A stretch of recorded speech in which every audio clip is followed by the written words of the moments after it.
اگر تم زندگی کی تکلیفوں سے تنگ آ چکے ہو اور ایک دکھ ختم نہیں ہوا ہوتا کہ دوسرا تمہاری زندگی میں آ پہنچتا ہے اور تم خود کو بہت بد نصیب سمجھتے ہو،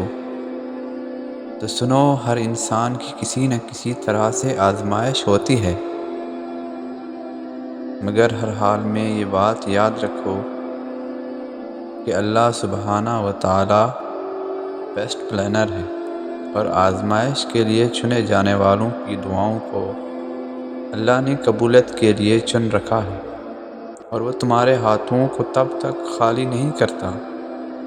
جب تک وہ انہیں بہتر چیز سے بھرنے کا ارادہ نہ کرے۔ اور جب تم اداس ہونے لگو تو خود کو یہ یاد دلایا کرو کہ جس نے مشکل دی ہے اس نے مدد کا وعدہ بھی کر رکھا ہے۔ وہ آزماتا اسی چیز سے ہے جو تمہیں بے حد پیاری ہوتی ہے، اور جس کے ہاتھ میں تمہارا نصیب ہے وہ تو معجزوں کا بادشاہ ہے۔ وہ کہانی کا رخ جب چاہے جہاں چاہے موڑ سکتا ہے، وہ نصیب کا ہر لفظ بدل سکتا ہے، اور تم جان بھی نہیں سکتے جن لمحات میں تم صبر کرتے ہو نا، اللہ کس کس ذریعے سے مدد تیار کرتا ہے۔ اور تم محبت بھی صرف اللہ سے کرو، کیونکہ جب زمانہ مشکل میں ڈال دیتا ہے نا،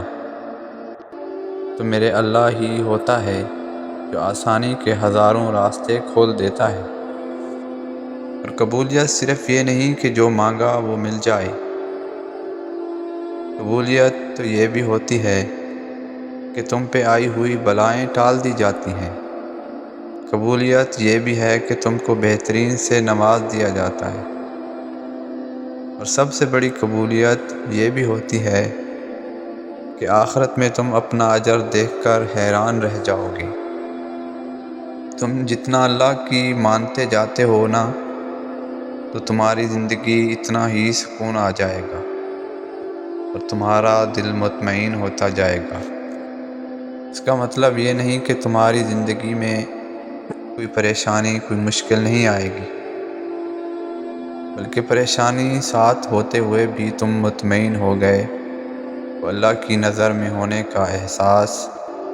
تمہارے دل کو پرسکون رکھے گا۔ باہر کی مشکلیں اور آزمائشیں بھی اس دل کے سکون کو چھین نہیں سکتی،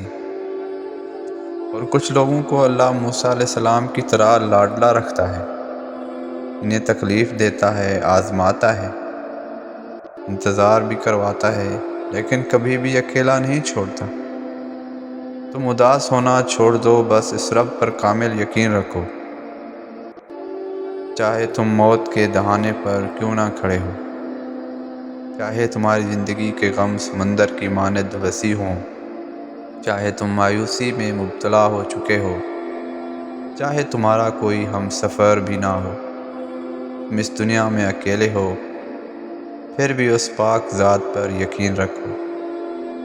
اس کے ہاں دیر ہے لیکن اندھیر نہیں، اور جو کچھ تمہارے ساتھ تمہاری زندگی میں ہو رہا ہے یہ تم نے چنا تھا۔ صبر و شکر زندگی میں داخل کر لو، یقین مانو یہ سفر آسان لگنے لگے گا، اور شیطانی وسوسوں سے بچ جاؤ گے۔ یہ شیطان ہی ہوتا ہے جو کہتا ہے تم رب کی رحمت سے مایوس ہو جاؤ، وہ کچھ نہ کرے گا،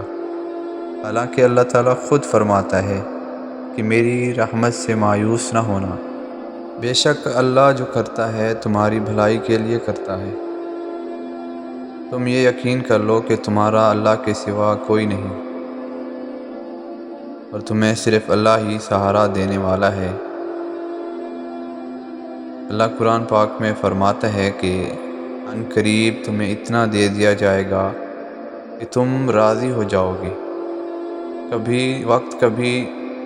اٹھرا تو کبھی ٹھہرے گا۔ تم اللہ کو پکارو، سچے دل سے پکارو، دعا کے لیے ہاتھ اٹھاؤ تو اس یقین کے ساتھ کہ وہ اپنے بندے کو تنہا نہیں چھوڑتا، وہ دعا کو قبول کرنے والا ہے۔ بس تم مقدر کے پیچھے مت بھاگو، بلکہ مقدر بنانے والے کو منا لو۔ پھر دیکھنا سب کیسے بدلتا ہے انشاءاللہ۔ اگر آپ کو ہماری ویڈیو اچھی لگی ہو تو ہمارے چینل کو سبسکرائب کر دیں۔